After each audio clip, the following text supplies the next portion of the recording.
Rizik ini butuh sebuah konsultasi psikologi. Kenapa dia tiba-tiba nangis hanya gara-gara baca pembelaan gitu.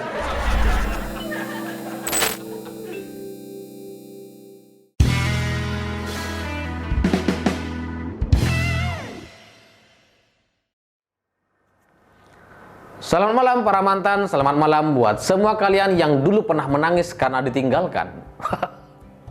Percayalah itu tidak terlalu memalukan karena ada yang lebih memalukan. Ada orang yang sangar, yang katanya gagah pemberani, nangis di ruang sidang gara-gara takut dipenjara. Ini bertolak belakang dengan karakter Rizik gitu kan. Rizik katanya gagah pemberani yang siap mati, siap melawan rezim, siap. Wah, kayak penyanyi rap. Ini kan kayak gitu kalau lagi orasi gitu, siap melakukan apa saja. Tapi ketika di ruang sidang nangis. Wah, ini kabar yang sangat menggembirakan bagi kita semua gitu. Karena saya jadi teringat dengan emak-emak yang nangis ketika ditangkap polisi gitu. Biasanya kan emak-emak tuh memprovokasi, caci maki polisi. Tapi ketika sudah ditangkap, nangis-nangis minta maaf gitu. Itu jadi sama kayak Rizik, cuma beda motif gitu. Maksudnya kalau Rizik kan dasternya putih, kalau mama motifnya motif bunga-bunga atau renda-renda gitu ya. Motif yang itu maksudnya. Nah, dan saya juga jadi sulit membayangkan Rizik ini kan dilabeli sebagai singa podium, macan apalah gitu. Kemudian sekarang Riziknya nangis dan saya sulit untuk membayangkan singa atau macan nangis gitu karena saya nggak pernah lihat dan suaranya kayak apa saya juga nggak pernah tahu gitu. Apa sih alasan singa atau macan nangis? Saya juga nggak pernah lihat gitu. Apa kira-kira? Nggak ada, sama kayak Rizik gitu. Dia membaca pledoi atau pembelaan, itu tidak ada satupun yang membuat dia semestinya harus sampai nangis gitu. Nggak ada. Tapi tiba-tiba dia nangis. Dari sini kemudian kita jadi tahu bahwa sebenarnya yang dibutuhkan Rizik itu bukan pengacara, bukan kuasa hukum, bukan buzzer atau pembelaan, bukan. Rizik ini butuh sebuah konsultasi psikologi. Kenapa dia tiba-tiba nangis hanya gara-gara baca pembelaan gitu. Gara-gara dia mau pulang ke Indonesia sampai nangis gitu. Apa kira-kira? Karena orang-orang yang tiba-tiba marah dan tiba-tiba nangis, ini bagi saya bukan orang yang normal dan punya kejiwaan yang normal begitu. Perlu diselidiki lebih jauh. Dan soal pledoi atau surat pembelaan yang dibacakan oleh Rizik ini tidak ada hubungannya sama sekali dengan kasusnya. Kasusnya itu kan kasus kerumunan, kasus hasil swab test yang disembunyikan begitu ya. Tapi pledoinya, yang pembelaan yang dibacakan Rizik adalah curahan hati seseorang yang hidup di Arab Saudi selama bertahun-tahun dengan segala kisah sedihnya. Ini kan gak ada hubungannya gitu. Apa hubungannya? Misalkan Rizik pernah dipenjara 1 hari 1 malam gara-gara ada label atau bendera ISIS di rumahnya katanya. Dan dia merasa dirugikan, merasa difitnah dan seterusnya. Saya jadi bertanya-tanya, bukankah ISIS itu adalah lembaga atau organisasi yang didukung oleh Rizik selama di Indonesia gitu? Kenapa ketika ada di rumahnya dia merasa difitnah dan merasa dizolimi? Kenapa? Bukankah itu kelompok yang Anda agung-agungkan selama ini? Dan kalau kemudian kita lihat gitu, semua pledoi yang dibacakan oleh Rizik sebenarnya itu membongkar atau membantah semua pernyataan dirinya sendiri selama 3 tahun terakhir oleh dia sendiri dan para pendukungnya. Kan Rizik itu kan katanya ke Arab Saudi diundang oleh Raja Salman umroh, undangan spesial dari seorang raja. Tapi kalau sekarang dia cerita bahwa dia diasingkan, disebut sebuah pengasingan, itu kan jadi membantah klaim-klaim sebelumnya yang sangat fantastis itu. Katanya kalau dia punya izin tinggal, kemudian dia dihormati, diperlakukan istimewa, bahkan ditawarkan kewarganegaraan karena dia adalah keturunan Nabi. Tapi faktanya ketika dia baca pembelaan di persidangan, justru kebalikannya gitu. Dia diperlakukan semena-mena oleh Arab Saudi seolah-olah seperti orang yang biasa, sama seperti TKW TKI lainnya gitu, yang ilegal, yang nggak punya status izin tinggal gitu. Sama. Jadi ini kasihan saya gitu. Mana yang benar sebenarnya? Apakah dia diperlakukan hormat di Arab Saudi ataukah diperlakukan seperti imigran biasa yang tidak punya status izin tinggal gitu? Mana yang benar? Nah, selain itu, biasanya kalau orang nangis itu kan merasa bersalah gitu. Dan biasanya orang menangis itu sudah tidak mampu lagi untuk memfitnah atau mencaci maki orang lain. Biasanya seperti itu. Tapi Rizik berbeda. Mungkin ya karena dia pria yang perkasa begitu ya. Ketika sudah nangis-nangis tapi masih ngefitnah orang lain gitu. Dia difitnah karena dia ngefitnah bahwa Polri, Panglima TNI, dan Presiden Jokowi itu berkonspirasi untuk memenjarakan dia katanya. Dulu kan Kapolrinya Tito Karnavian, Panglima TNI-nya Gatot Nurmantio, itu katanya semuanya ngedukung Ahok.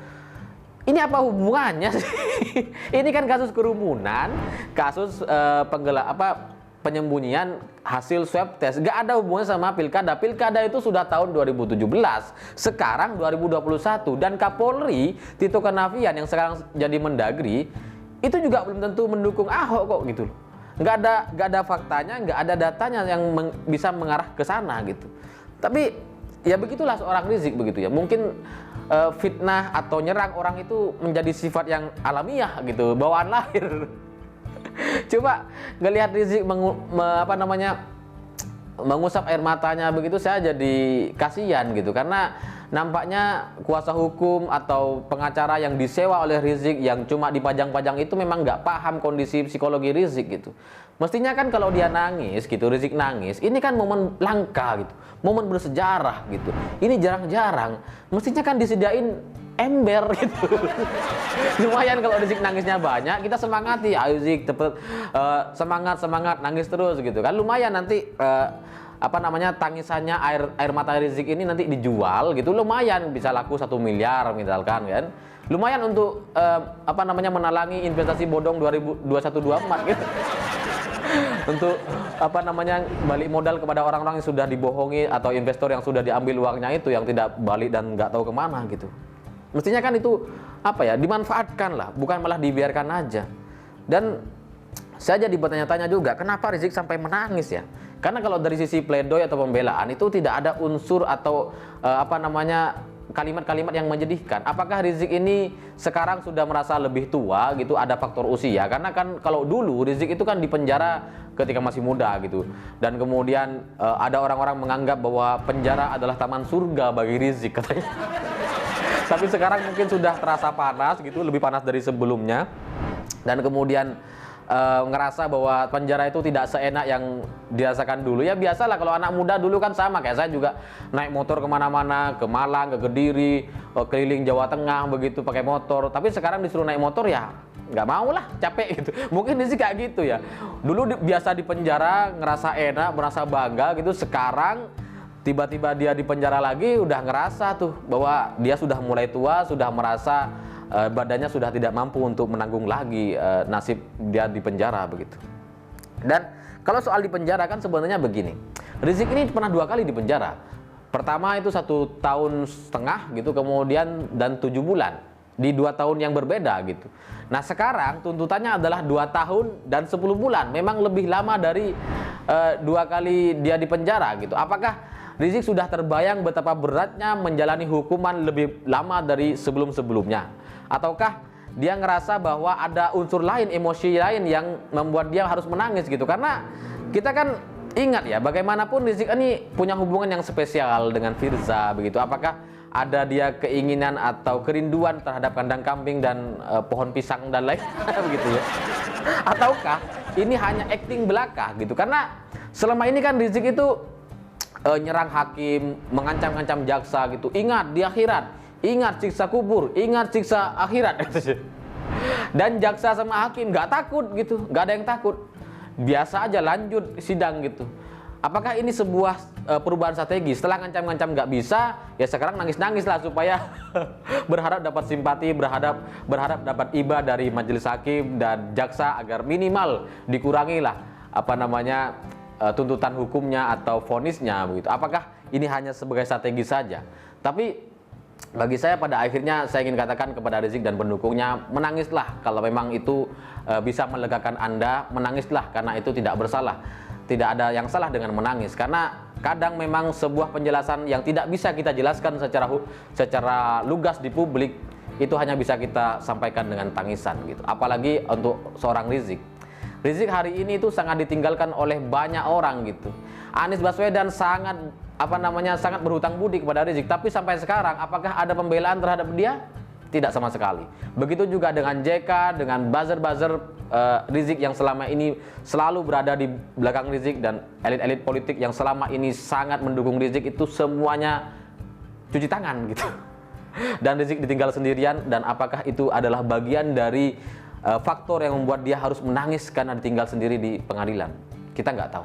Tapi bagi Rizik saya doakan semoga tetap sehat, semoga lancar menjalani hukuman di penjara selama mungkin, selama-lamanya, kalau bisa 10 atau 20 tahun mendatang.